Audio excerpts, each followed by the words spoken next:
হাসিনা আওয়াজের সময়কে আমরা আমাদের জীবন যৌবন সব বিসর্জন দিয়ে জেল জুলুম হামলা মামলা নির্যাতন সহ্য করে আমরা একের পর এক ফেসিবাদের বীজ দাঁত উপরে ফেলেছি।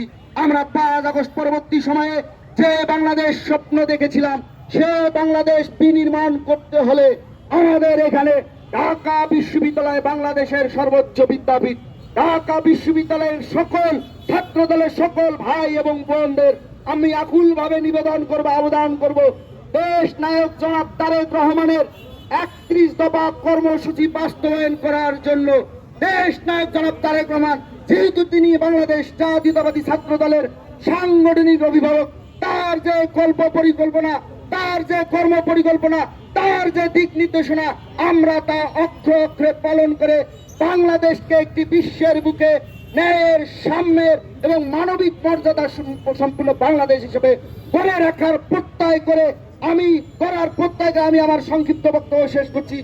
বাংলাদেশ জিন্দাবাদ। শহীদ রাষ্ট্রপতি জিয়াউর রহমান অমর। মা মাটি ও মানুষের নেত্রী দেশ নেত্রী বেগম খালেদা জিয়ার জন্য আপনারা সবাই দোয়া করবেন।